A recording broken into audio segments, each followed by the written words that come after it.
Assalamualaikum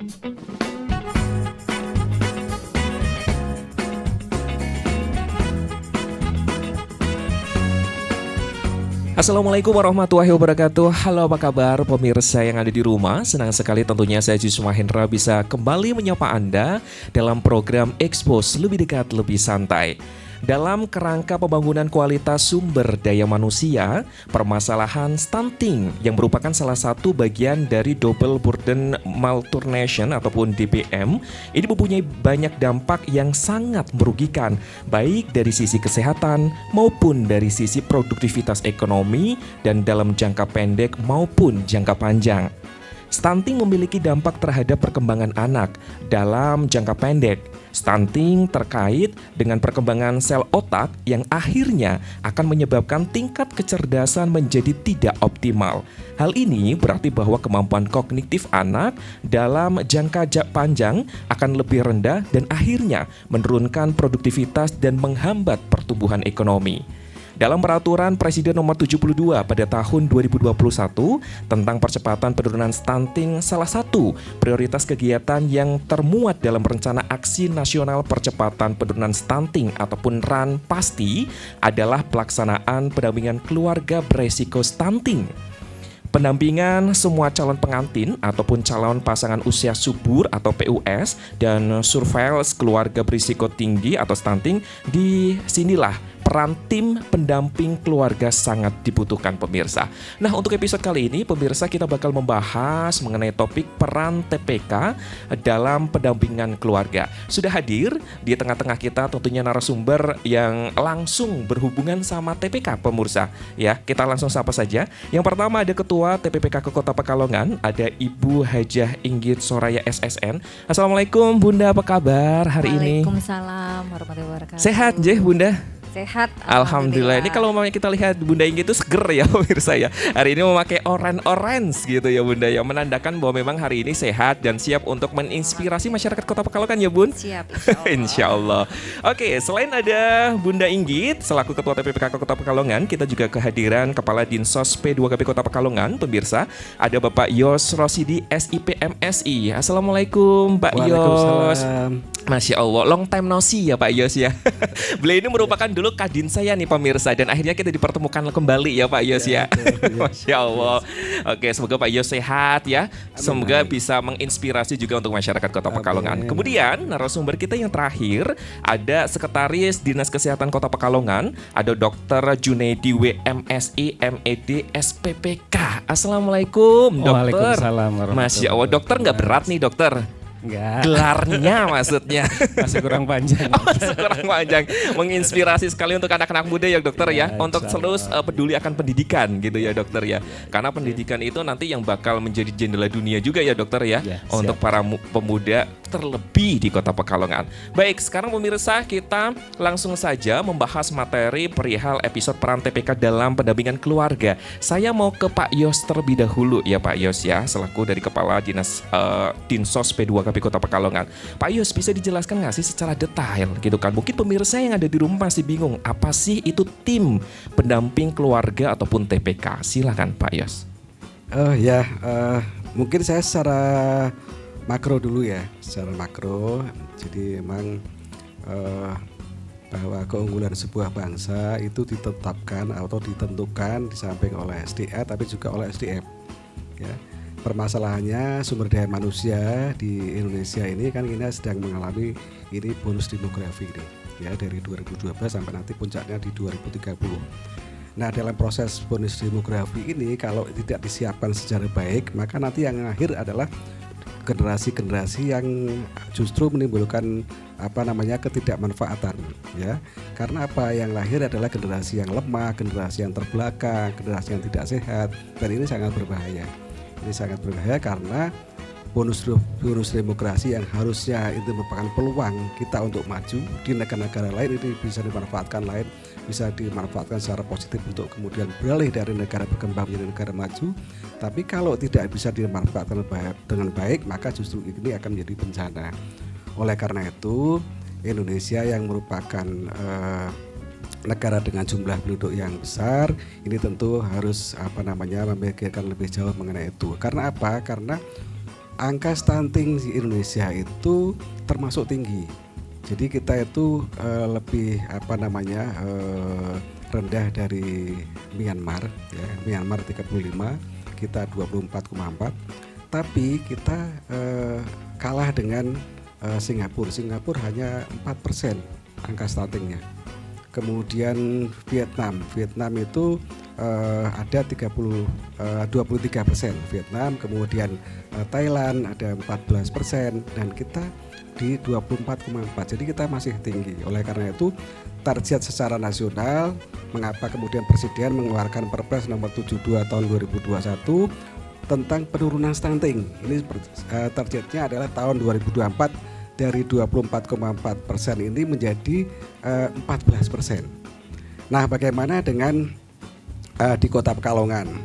Di Kota Pekalongan angka stunting saat ini itu ada di 20,6. Kalau di tingkat Jawa Tengah itu 20,9, kita di 20,6. Kita sebetulnya berada di tengah-tengah sih, jadi tidak terlalu besar juga tidak terlalu, jadi pas di tengah lah. Tapi kita berusaha karena kita di target tahun 2022 ini harus turun itu menjadi 17,92%. Ya, kemudian padahal turun 1% aja sulit. Ini kan hampir 3, ya. Ini 17,92%. Nanti tahun 2023 kita harus turun menjadi 14%. Tahun 2024 kita harus turun menjadi 12,24%. Jadi ini PR bersama, sebetulnya PR bersama. Oleh karena itu maka pemerintah Kota Pekalongan menindaklanjuti juga dari tim koordinasi untuk penurunan stunting dari pusat, maka telah membentuk yang namanya TPPS, Tim Percepatan Penurunan Stunting. Dan ini dibentuk mulai dari tingkat kota, tingkat kecamatan, dan tingkat kelurahan. Untuk ketua pengarahnya, pengarahnya itu adalah Pak Wali Kota sebagai pengarah. Kemudian anggotanya Forkopimda, jadi ada Kapolres, kemudian Kajari, kemudian Dandim, ini sebagai anggota. Sedangkan ketuanya itu adalah Bapak Wakil Wali Kota, ini ketuanya. Kemudian wakil ketua satunya itu Ibu Sekda, wakil kepala 2 itu Kepala Bapeda, dan wakil ketua 3 itu Ibu Ketua Tim Penggerak PKK. Sekretarisnya adalah Kepala Dinsos P2KB sekretaris. Kemudian kita dibantu oleh 3 bidang. Ada bidang pelayanan intervensi sensitif dan spesifik. Jadi kalau sensitif itu adalah untuk berupa sanitasi dan sebagainya. Tapi yang spesifik itu yang dari kesehatan. Ini koordinatornya adalah Kepala Dinas Kesehatan, ya. Kemudian anggotanya ada dari DPU dan sebagainya, ada banyak. Kemudian koordinator untuk sinkronisasi konvergensi, ini dari dari Kabid Pemerintahan dan Sumber Daya Manusia di Bapeda. Kemudian ada bidang lagi yaitu bidang perubahan perilaku dan pendampingan keluarga. Ini koordinatornya adalah Sekretaris Dinsos P2KB, ya. Hari ini nanti TPK itu di bawah ini, ya. Kemudian ada lagi bagian pemantauan dan evaluasi, ini adalah koordinatornya Sekretaris Bapeda. Itu TPPS-nya. Ini adalah tugasnya lebih ke manajerial. Nah, kemudian yang operasionalnya kita juga bentuk TPK. Ini TPK ini, Tim Pendampingan Keluarga. Ini operasionalnya. Nah, kemudian TPK ini sudah ada kita bentuk di 236 tim. 236 tim dengan jumlah timnya masing-masing 3 personil dari PKK, kemudian dari kader KB, kemudian juga dari bidan dan tenaga kesehatan. Jadi keseluruhan itu ada 708 banyak juga ini ya, satu kota ini. Banyak dan detail gitu ya Pak Yos ya, Masya Allah. Berarti ini benar-benar pemerintah Kota Pekalongan sangat serius ya untuk meminimalisir ataupun menurunkan angka stunting di Kota Pekalongan gitu kan ya, Masya Allah. Jadi sangat jelas sekali nih pemirsa yang ada di rumah bahwa TPK itu sebenarnya apa sih? Tadi sudah dijelaskan secara detail gitu sama Pak Yos. Ini adalah dalam pendampingan keluarga karena memang permintaan dari Pak Presiden ataupun aturan Presiden untuk di tahun 2024 ya, dimohon untuk bisa turun tingkat nasional itu menjadi 14 dan sekarang sudah masih 24 Pak Yos. Oke, dari Pak Yos saya mau ke dokter nih ya. Dokter, kita pengen tahu dong mungkin masyarakat Kota Pekalongan, walaupun tadi sudah dijelaskan sama Pak Yos sih ya. Sebenarnya Pak Dokter nggak usah menjelaskan nih. Diborong sama Pak Yos pertanyaan segmen 1. Tapi nggak apa-apa. Dokter bisa dijelaskan mungkin lebih detail ya. Apakah ada kriteria khusus gitu kan tenaga kesehatan yang ditunjuk sebagai tim pendamping keluarga atau TPK? Silahkan dokter. Ya, terima kasih. Jadi sebenarnya tidak ada kriteria khusus ya, karena seperti kita ketahui bahwa proses terjadinya stunting itu ya salah satunya adalah di masalah keluarga ya. Jadi intinya adalah di keluarga itu. Nah, kalau kami di semua tenaga kesehatan sebenarnya mempunyai kemampuan untuk itu ya. Jadi tidak harus bidan, tidak harus perawat, tapi semua tenaga kesehatan mempunyai kemampuan untuk itu ya. Contohnya adalah masalah gizi ya. Gizi juga nanti kami dari tenaga kesehatan ada bagian gizi ya ikut ada di situ. Kemudian tadi Pak Yos ngendikan tentang kesehatan lingkungan, karena salah satu proses terjadinya adalah karena adanya sumber air yang tidak bersih, kemudian pola makan dan lain-lain. Nah, kemudian yang berikutnya adalah juga di sarjana kesehatan masyarakat juga bisa bermakna di situ. Ini terkait dengan proses yang terjadi pada komunitas anak muda sebenarnya, anak muda pada orang wanita-wanita usia subur ya, namun belum menikah. Inilah sebenarnya fokus yang paling utama harus digarap di situ, karena mereka adalah calon-calon ibu yang nantinya akan mengandung dan melahirkan anak yang kira-kira nanti akan berkualitas atau tidak. Seperti itu. Jadi semua tenaga kesehatan punya kemampuan untuk Oke, ya. Jadi kalau mempunyai kriteria mungkin semua tenaga tenaga kesehatan ya, bukan kegiatan. Tenaga kesehatan di Kota Pekalongan semua mumpuni gitu ya Pak Dokter ya. Jadi tidak ada kualifikasi khusus seperti itu. Baik, dari Pak Dokter kita ke Bunda Inggit. Ini Bunda Inggit juga selaku dari Bunda PAUD ya Bun ya di sini ya. Jadi sebagai salah satu kelompok ataupun pendamping. Bunda Genre. Bunda Genre, betul banget. Ini Bunda itu kayaknya berat juga kayak dokter. Karena apa? Jabatannya banyak banget. Tanggung jawabnya jabatan banyak juga tanggung jawab banyak ya Bun ya. Tapi pantang menyerah gitu. Karena Bunda juga masih gerilya gitu ya Bun ya, untuk menginspirasi tentunya bunda-bunda yang ada di rumah gitu kan. Oke, kita kembali ke pertanyaan Bun. Nah, sebagai salah satu kelompok ataupun tim pendamping keluarga, selain tim kesehatan, penyuluh kader TPPKK juga memiliki peran penting nih Bunda. Nah, bisa dijelaskan apa enggak sih tugas dari kader TPPKK ini apa gitu Bun? Silakan Bunda. Ya, terima kasih. Kalau untuk kader PKK sendiri, ini PKK kan adalah sebuah agen perubahan untuk memajukan masyarakat, untuk pemberdayaan masyarakat, terutama pemberdayaan keluarga. Ini sebagai mesin, sebagai garda terdepan juga, sebagai motor penggerak juga, bagaimana menggerakkan untuk mengembangkan potensi yang ada pada masyarakat, khususnya tadi untuk kesejahteraan keluarga. Memang selain ada tadi dari kader Posyandu, juga PKK ini juga di situ juga membantu dalam pelayanan kesehatan juga, dengan memberikan sosialisasi, memberikan sosialisasi, memberikan pembinaan dan juga memberikan pendampingan pada khususnya pada masyarakat, khususnya pada ibu-ibu ya, ibu-ibu di sini, supaya bagaimana untuk memantau perkembangan si buah hatinya. Mungkin nanti dari ibu-ibu juga bagaimana merencanakan kehamilan.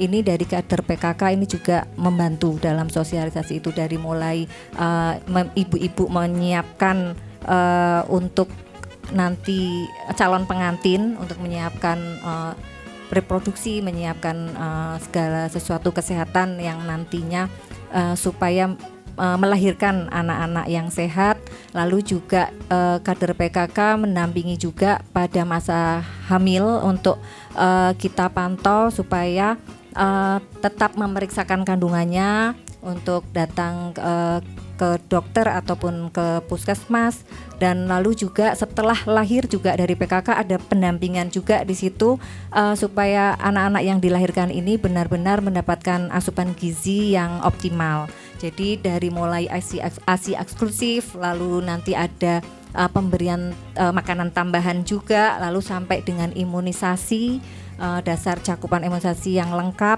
dan mungkin vitamin juga untuk ibu-ibu calon nanti ibu ini supaya tidak anemia, dan nanti juga diberikan vitamin-vitamin juga untuk anak. Oke, jadi benar-benar memastikan dari awal nikah atau pranikah ya Bunda ya. Karena memang sosialisasi itu kan untuk memberantasnya memang dilakukan untuk pranikahnya ya, sebelum mengandung gitu kan ya. Jadi diedukasi terlebih. Jadi peran PKK ini sangat penting sekali ya Bun, bisa dikategorikan seperti sebenarnya semua tim itu penting gitu ya, karena saling berkesinambungan pemirsa. Ya, ini sangat luar biasa sekali. Semoga dengan target yang diberikan oleh Bapak Presiden untuk tahun 2024 bisa turun menjadi 14%, itu bisa tercapai, nj. Amin ya robbal alamin. Kemudian kita lanjut kembali ke Pak Yos. Ini Pak Yos bisa dijelaskan nggak bagaimana sih mekanisme kerja tim pendamping TPK secara garis besar gitu Pak Yos? Silakan Pak Yos. Ya, jadi pertama kita jelaskan dulu tadi kelupaan. Untuk TPK ini ada sasarannya. Jadi dia itu tugasnya yang utama itu adalah mendampingi keluarga sasaran. Jadi sasarannya apa? Ini adalah tadi calon pengantin. Ya, ini calon pengantin itu menjadi sasaran utama karena kita bekerja dari hulu, ya, dari hulu ini. Calon pengantin menjadi sasaran utama. Kemudian yang kedua ibu hamil. Ibu hamil juga menjadi sasaran pendampingan nih. Jadi tadi yang pendampingan dari PKK, dari tenaga kesehatan, dari kader KB itu sasarannya itu. Yang pertama calon pengantin, kemudian ibu hamil, kemudian ibu pasca persalinan. Ya, ibu pasca persalinan, kemudian baru kepada anak yang berusia 0 sampai 59 bulan. Ini menjadi sasaran dari TPK itu. Nah, tugasnya apa TPK itu adalah melaksanakan pendampingan terhadap sasaran tadi. Untuk apa yang penyuluhan, ya, meliputi penyuluhan, kemudian fasilitasi pelayanan rujukan. Jadi kalau memang perlu dirujuk di sarana prasarana kesehatan itu antara lain itu, kemudian fasilitasi pemberian bantuan sosial, ya, kemudian juga surveillance atau pengamatan yang berkelanjutan untuk mendeteksi diri terhadap faktor risiko stunting. Jadi kalau ada faktor risiko stunting ini harus tahu, kemudian harus berupaya supaya itu tidak terjadi atau minimalisir untuk bisa mencegah. Itu yang menjadi tim tugas dari tim pendamping keluarga. Saya kira itu, Mas. Oke ya, detail banget nih pemirsa yang di rumah, jadi paham ya pemirsa ya. Jadi seperti apa sih tentunya mekanisme kerja dari tim itu tersendiri. Memang ada bukan tujuan, ada khusus ya keluarga yang memang menjadi targetnya gitu ya Pak Yos, yaitu calon-calon pengantin. Ini mungkin Aziz menjadi salah satu targetnya ya, karena calon pengantin juga nih Pak Yos. Yeah. Malah promosi pemirsa. Nah, mungkin biar ada lebih tambahan santai. lagi, makanya gini, kita kemudian bekerja sama dengan BP4, ya, Badan Penasihat Perkawinan itu ya. Nah, itu karena di sana ada kursus pranikah. Nah, calon pengantin itu harus ikut ya, supaya ikut itu supaya nanti diedukasi, kemudian syukur nanti bisa tahu bagaimana untuk mengatasi stunting, bagaimana reproduksi, kemudian dari PKK juga biasanya juga mengisi. Ya, kemudian kita juga bekerja sama dengan Kemenak ya untuk juga kalau ada kursus-kursus ataupun penyuluhan kepada calon pengantin itu bisa diberikan. Ini seperti itu. Luar biasa sekali ya pemirsa. Ini catatan juga nih buat para pengantin nih. Kalau umpamanya ada kelas ataupun kursus seperti itu jangan sampai bolos ya. Karena ini penting buat apa? Buat nanti putra-putrinya ya Pak Yos ya. Tentunya agar kita para calon pengantin ini mendapatkan putra-putri yang berkualitas gitu pemirsa. Oke, buat narasumber nanti kita lanjutkan lagi ya tentunya obrolan mengenai TPK ataupun dalam pendampingan keluarga ini. Buat pemirsa yang di rumah juga jangan kemana-mana. Kita masih akan lanjutkan lagi nanti di segmen selanjutnya. Tetap di program Expo Expose lebih dekat, lebih santai.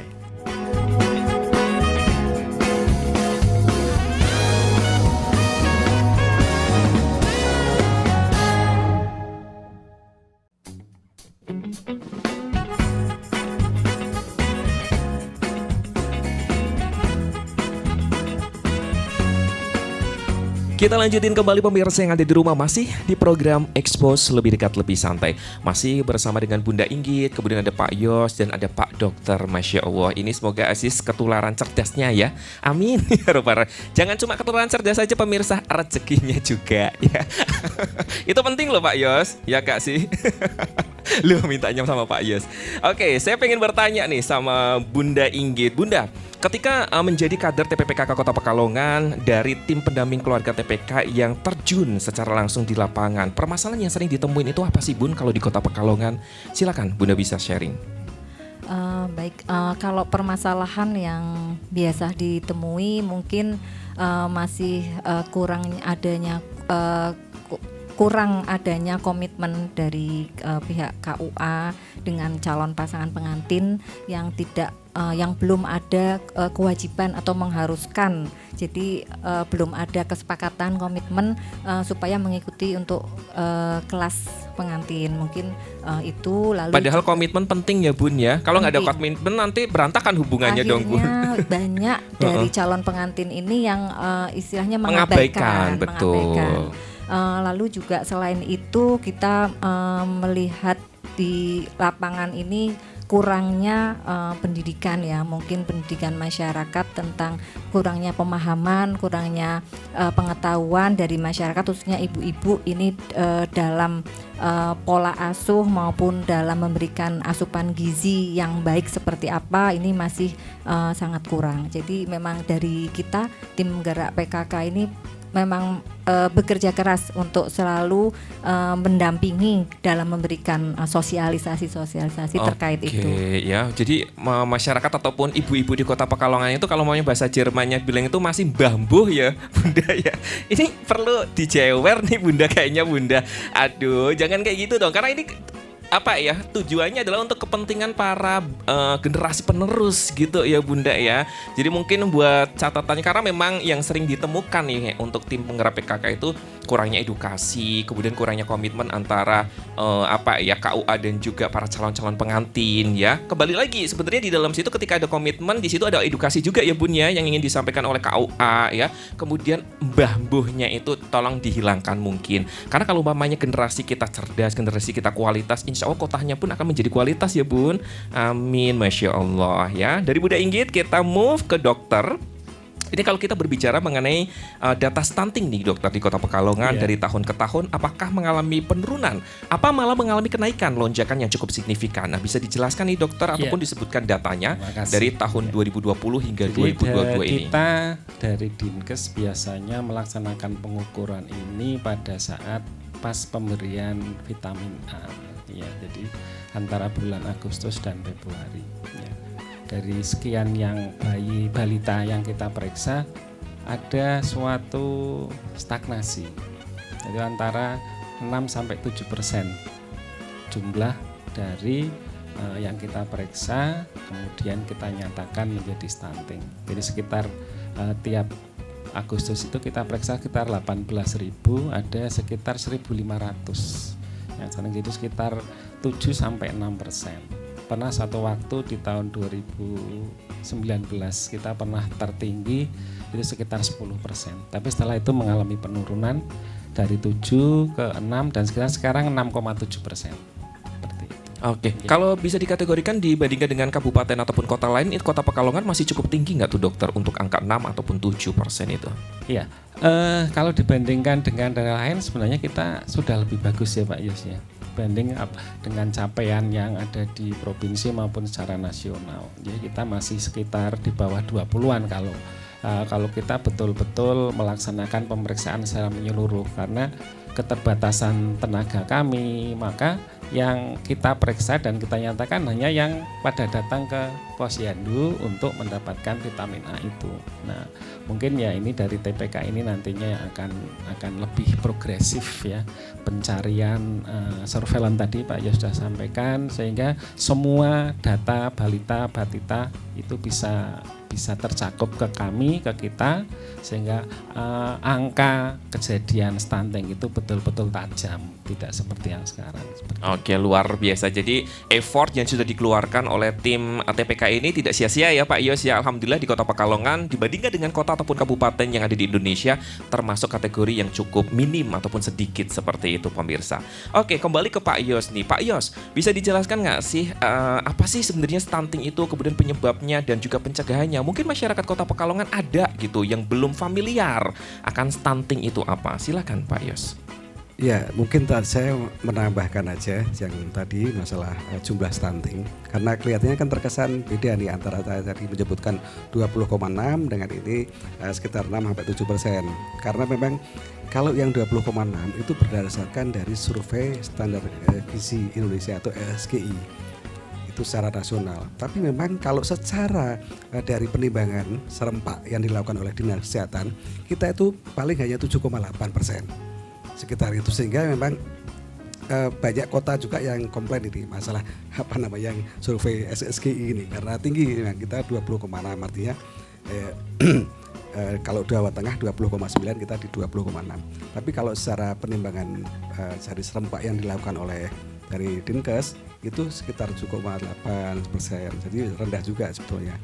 Nah, apa itu stunting ini yang mungkin juga perlu pemirsa ketahui. Memang kita ngomong stunting, tapi apa sih stunting? Jadi sebetulnya secara mudahnya itu stunting itu kalau bahasa kitanya itu kunting, ya kunting. Ya, kunting orangnya itu pendek, biasa ciri-cirinya kan pendek. Cebol gitu ya kalau bahasa Pekalongan. Pekalongan. Ya, ini berbeda antara tidak semua yang pendek itu stunting, ya tidak semua yang pendek itu stunting ya. Ya, Habibie kan pendek juga kan. Tapi kan nggak stunting. Jadi tidak semua. Tapi kalau yang stunting pasti pendek.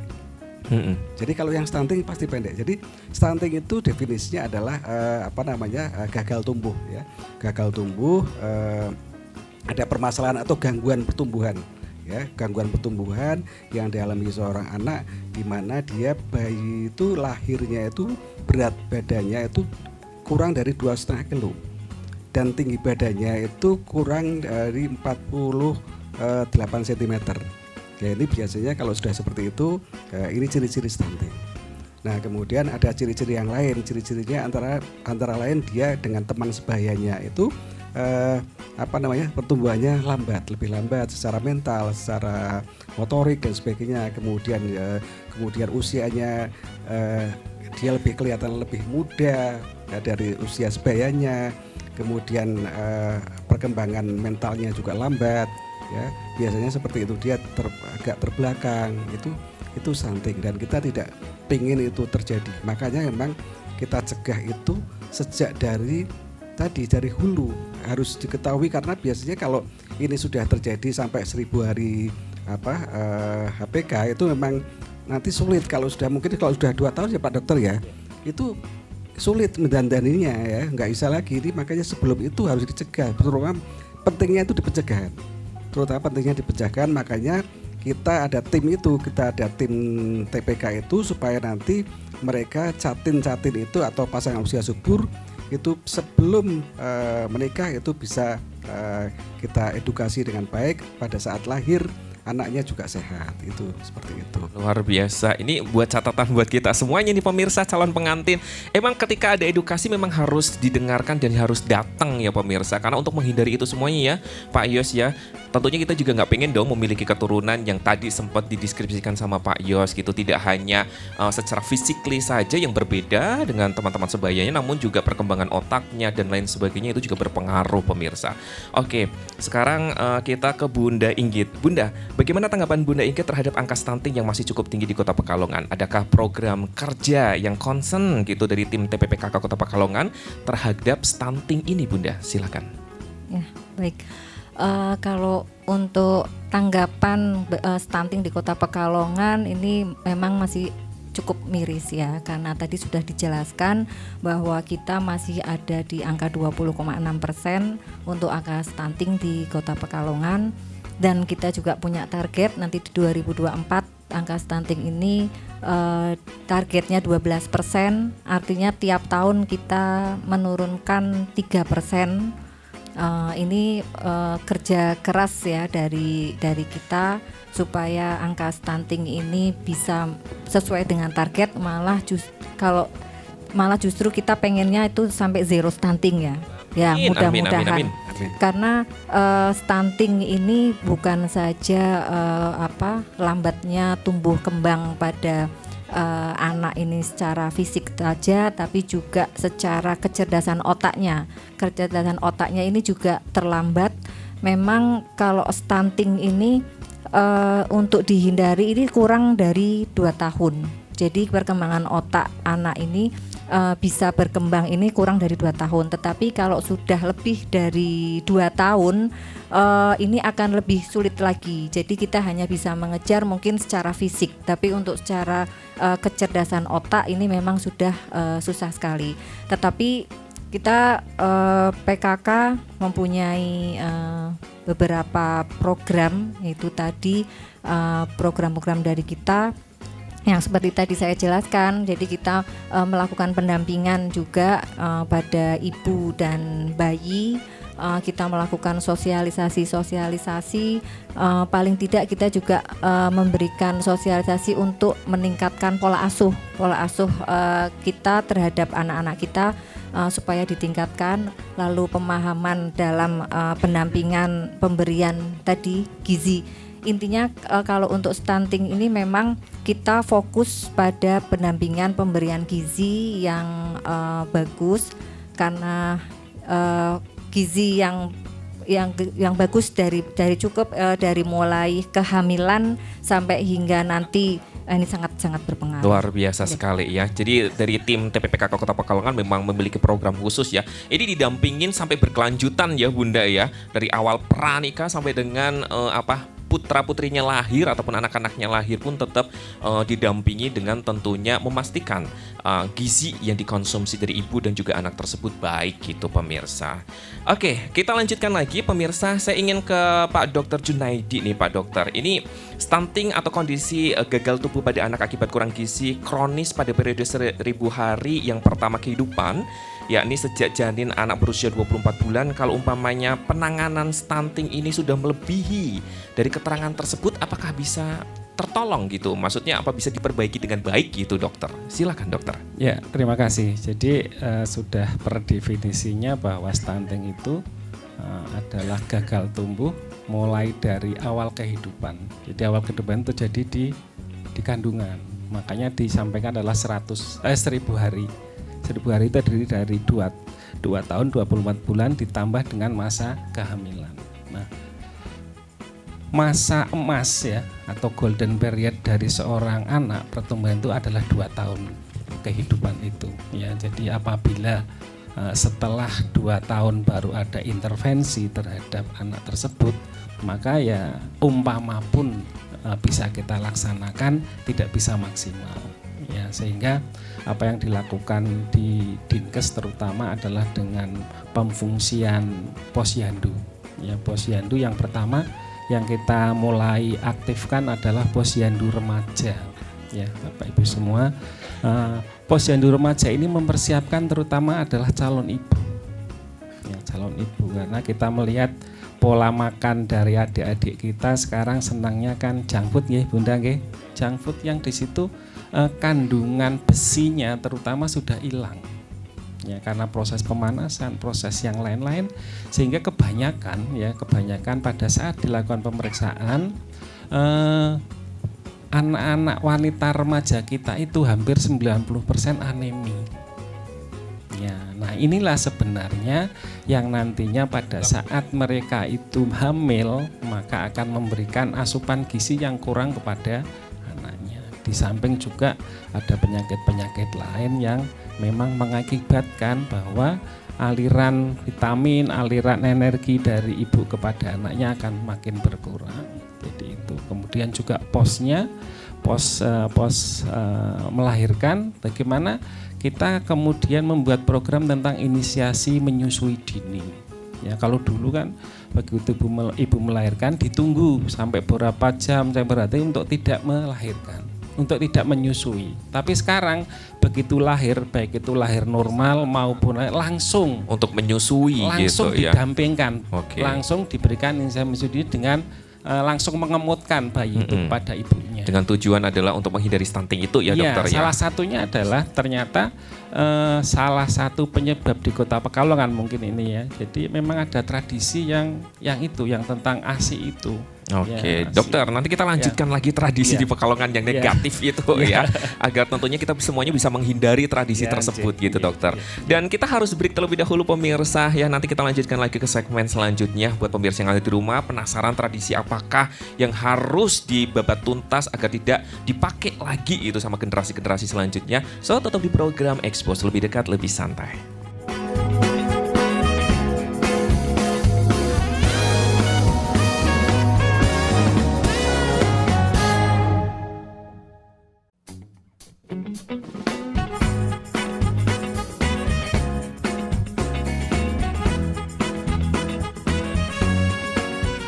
Terima kasih banyak kami ucapkan untuk pemirsa yang ada di rumah, masih setia bersama kami masih di program Expose, lebih dekat, lebih santai.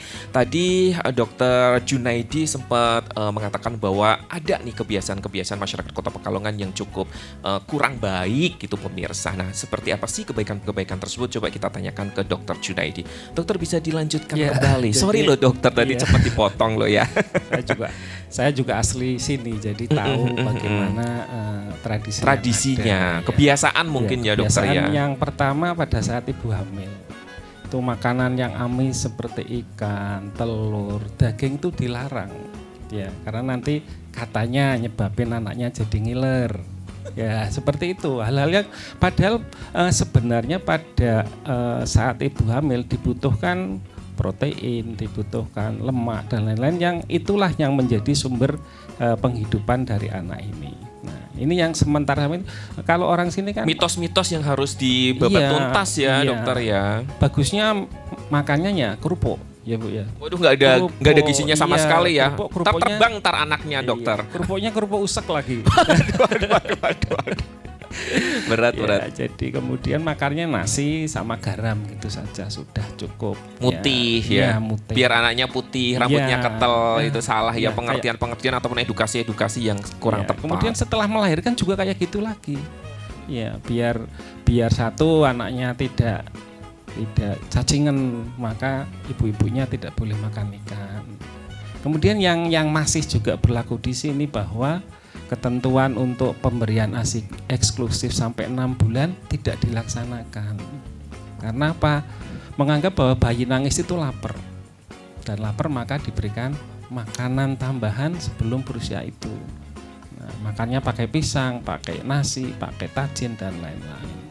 Ya, seperti ini. Itu ya, pemirsa yang ada di rumah sangat jelas. Ini knowledge buat kita, pengetahuan baru buat kita. Jadi kalau umpamanya memang itu mitos, kalau umpamanya kan otomatis kalau ibu hamil itu ada konsultasi ataupun periksa secara rutin ya dokter ya. Pasti dokternya menyarankan gitu. Nah, kalau menurut saya pribadi lebih baik menuruti apa yang disarankan sama dokternya saja gitu ya. Jangan malah menganggap mitos-mitos tersebut dilakukan di rumah gitu kan ya. Karena itu adalah hal yang paling baik gitu pemirsa. Mulai sekarang mungkin buat calon-calon pengantin, calon-calon ibu mungkin satu nih, jangan makan junk food ya. Kemudian mitos-mitos itu kalau memang masih ragu silakan bisa konsultasikan ke dokter kandungan langganan mungkin pemirsa yang ada di rumah. Itu yang paling tepat sih mungkin untuk tentunya kembang tumbuh anaknya nanti agar menjadi anak yang berkualitas gitu ya. Oke, kita lanjutkan kembali, kita ke Bunda Inggit. Bunda, keluarga ini memiliki peran krusial untuk pencegahan dan juga penanganan masalah stunting. Karena itu tentunya upaya pemberdayaan keluarga pun sangat diperlukan. Nah, bisa dicontohkan nggak Bunda, pemberdayaan keluarga yang baik itu seperti apa sih gitu? Silakan. Ya. Di keluarga mungkin sebagai orang tua, seorang ibu ini harus melakukan pemantauan terhadap tumbuh kembang anak, dari baik pemantauan mandiri di rumah ataupun juga kita ke posyandu, kita bawa ke posyandu. Jadi pemantauan ini bagaimana anak-anak ini perkembangannya sudah normal atau masih terlambat atau kurang, ini mungkin nanti bisa sharing ya dari orang tua. Biasanya orang tua ini karena kurangnya pemahaman ini karena malas juga untuk sharing. Padahal di sini kita bisa sharing, bisa konsultasi juga bagaimana pemantauan terhadap tumbuh kembang bayi yang benar itu seperti apa. Lalu jangan sampai salah tadi, ASI eksklusif itu penting tapi masih banyak sekali yang mengabaikan ataupun dicampur. Jadi memberikan ASI tetapi belum saatnya. Kayak bensin ya Bun ya, campuran. Ya ASI loh pemirsa, nggak bayar loh. Ya, belum saatnya diberikan makanan tambahan tapi sudah ada makanan tambahan walaupun itu ASI. Malah justru mungkin banyak juga yang diberikan susu formula padahal sudah diberikan ASI, ini gratis, tidak keluar uang dan gizinya ini lebih bagus dari susu formula. Ini diharapkan ibu-ibu ini tahu tentang hal itu. Jadi dari mulai pemantauan pendampingan terhadap anak ini dilakukan secara mandiri maupun dilakukan ke posyandu supaya lebih tahu juga informasi-informasi yang didapat dari posyandu. Ya. Oke ya, jelas ya buat pemirsa yang ada di rumah, memang peran keluarga memang sangat krusial ya Bun ya, sangat penting ya, apalagi kalau umpamanya keluarganya itu edukasinya tahu, kemudian saling mengingatkan, mungkin lebih tepatnya seperti itu. Ibu-ibu kan otomatis pengalamannya sudah melebihi daripada anaknya. Nah, pengalaman yang tersebut tentunya bisa di-share ataupun diterapkan untuk anaknya agar cucunya itu menjadi cucu yang berkualitas pemirsa. Ya, ini contoh-contoh berkualitas nih pemirsa di hadapan Anda semuanya. Luar biasa ya, sangat menginspirasi. Kemudian kita lanjutkan lagi ke Pak Yos ya. Ini stunting tidak hanya memiliki dampak negatif saja nih Pak Yos untuk kesehatan, namun juga berdampak terhadap ekonomi, sosial, dan lain sebagainya untuk anak dan juga orang tua. Nah, bagaimana nih tim pendamping keluarga ini memberikan pengertian agar keluarga tersebut tidak semakin down ataupun terpuruk gitu karena dibedakan ataupun berbeda dengan anak-anak yang lainnya gitu. Pak Yos, silakan. Iya, jadi emang tadi sudah saya sampaikan, stunting ini kan gangguan ya pertumbuhan perkembangan yang diakibatkan oleh kekurangan energi kornis dan infeksi berulang yang ditandai dengan tinggi badan yang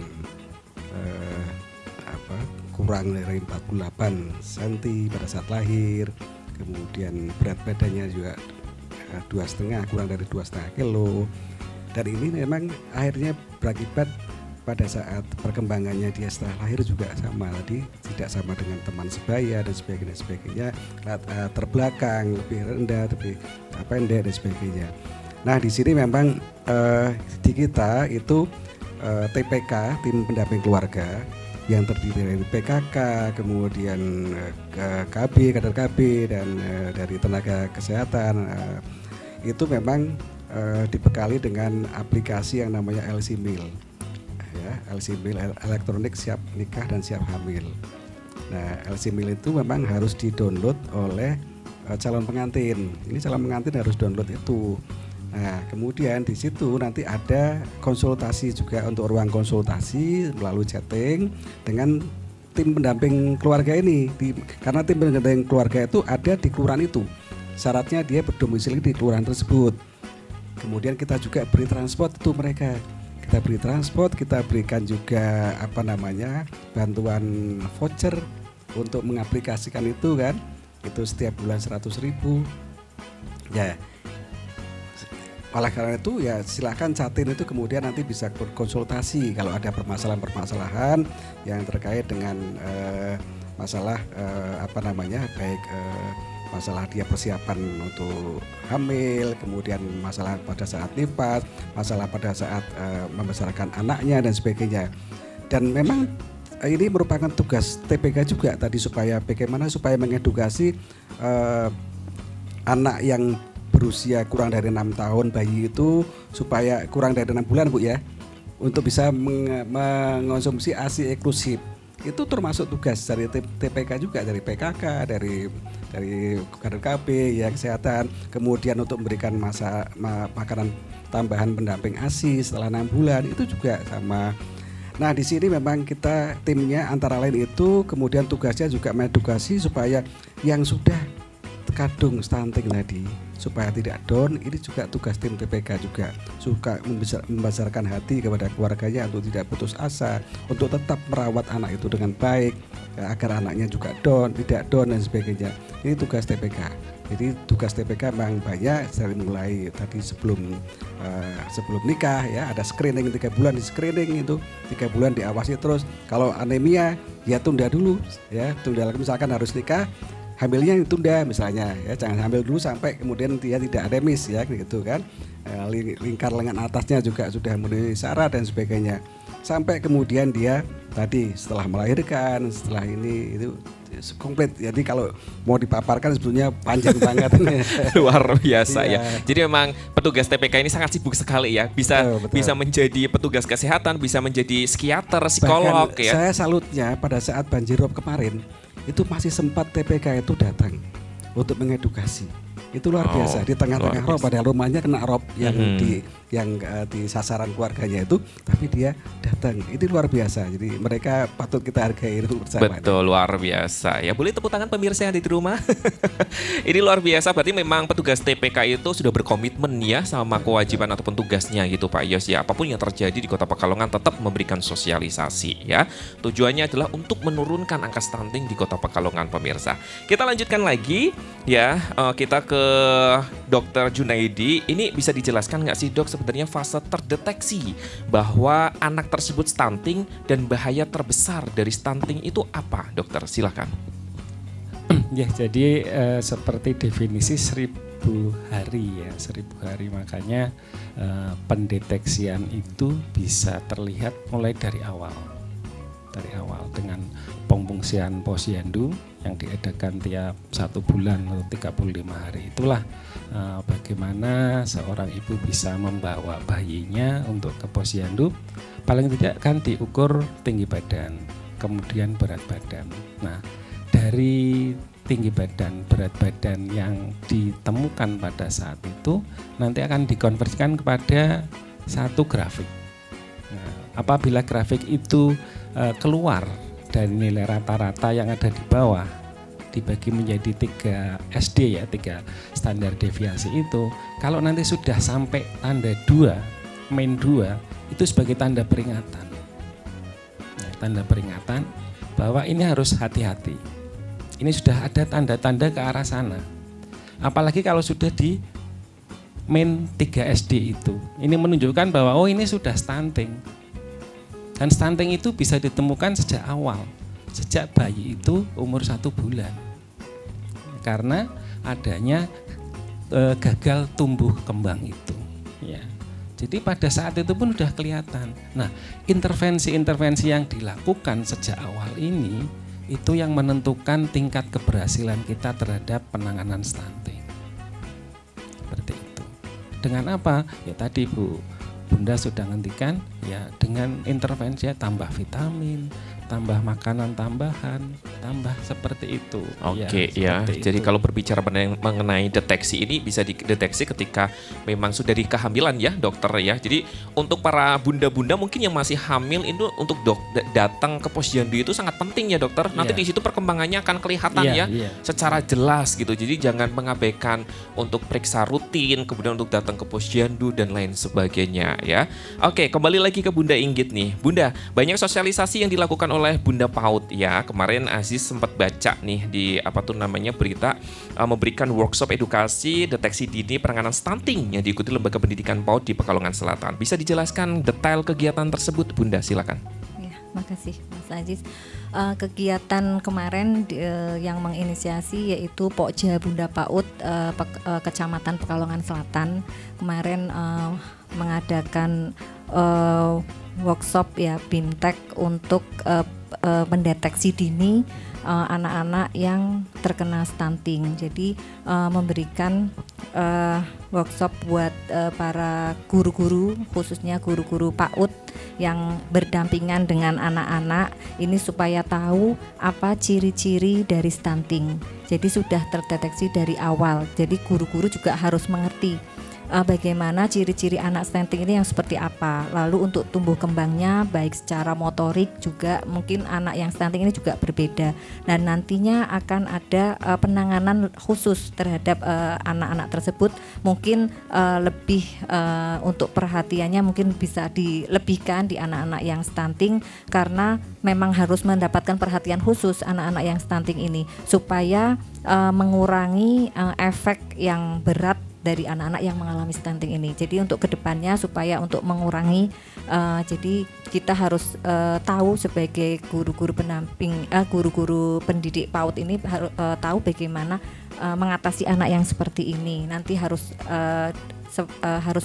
melakukan seperti apa, nanti harus dilaporkan kemana dan harus diperiksakan kemana. Ini nanti dari guru-guru PAUD itu supaya tahu. Jadi alurnya tuh jelas ya Bunda ya, nggak blank sama sekali seperti itu ya ketika menemui. Sudah tahu ciri-cirinya betul, dari awal. Jadi ketika menemui ciri-ciri peserta didiknya tersebut merupakan kategori stunting, mengambil sikap, kemudian juga menyikapinya ya putra-putri ataupun peserta didiknya tersebut dengan tepat. Oke, ini kayaknya last question tapi kayaknya harus singkat gitu karena waktunya sangat singkat juga.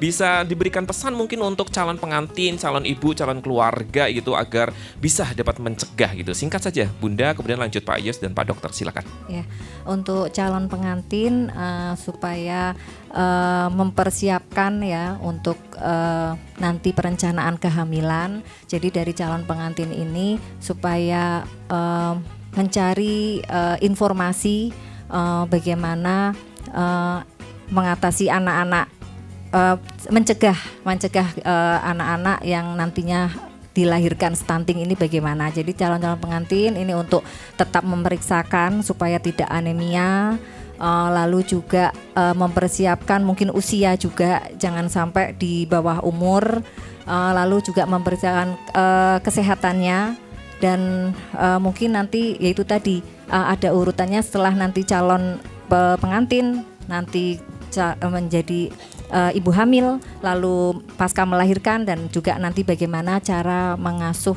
anak supaya tidak stunting. Ini untuk calon pengantin ini sangat penting mencari informasi tersebut. Oke ya, terima kasih Bunda. Lanjut Pak Yos, mungkin singkat saja. Iya, jadi memang biasanya di kita itu sebelum menikah itu ya, calon pengantin lebih sibuk mempersiapkan pre-wedding. Betul. Ya kan? Sekarang serahkan ke WO aja Pak Yos, ya nggak sih? Biar nggak pusing. Nah, kita Lanjut. pengen ini tidak hanya pre-wedding aja yang disiapkan dengan baik, tapi pre-conception. Artinya prakonsepsi ini harus disiapkan dengan baik supaya nanti pada saat mereka menikah kemudian hamil itu nanti sehat. Ini aja saran saya supaya nanti remaja-remaja atau pasangan calon pengantin itu mau masuk ke kursus pranikah. Ya, nanti di sana akan diajarkan apa sih yang harus dilakukan supaya nanti kalau punya anak, anaknya tidak stunting. Jadi saya kira itu. Oke, Pak Dokter silakan. Ya, jadi intinya adalah kita harus bersepakat bahwa stunting ini adalah tanggung jawab kita semua. Salah satunya kami dari Dinas Kesehatan siap untuk membackup, memberikan pendampingan kepada calon ibu terutama, kemudian juga kepada ibu sampai mulai dari proses kehamilan sampai melahirkan. Jadi pergunakanlah semaksimal mungkin apa-apa yang terkait dengan kesehatan yang nantinya berpotensi untuk terjadinya stunting. Oke, terima kasih banyak untuk Bunda Inggit, kemudian Pak Yos dan juga Junaidi. Ini sangat luar biasa sekali. Pokoknya tadi semoga pesan yang sudah disampaikan oleh 3 narasumber kita benar-benar di-note ya untuk para calon pengantin nih, khususnya di Kota Pekalongan pemirsa. Edukasi, kan ini handphonenya udah pada smart nih untuk mencari-cari gitu kan bagaimana sih cara jadi calon pengantin yang baik, calon ibu yang baik untuk mengurus anak dan lain sebagainya. Itu bisa di searching lewat situ pemirsa. Dan tidak terasa nih pemirsa, Aziz harus pamit undur diri sekali lagi. Aziz ucapin Bunda terima kasih. Sama-sama. Sudah sharing di Mas sini. Aziz. Pak Yos juga terima kasih. Pak Dokter, ini sangat bermanfaat sekali tentunya untuk masyarakat Kota Pekalongan, terlebih ya untuk para calon pengantin dan ibu-ibu hamil. Dan tidak terasa pemirsa, Aziz pamit undur diri. Jangan sampai lupa untuk terus saksikan program Expose lebih dekat lebih santai hanya di Bakti TV. Saya pamit. Wassalamualaikum warahmatullahi wabarakatuh dan sampai jumpa.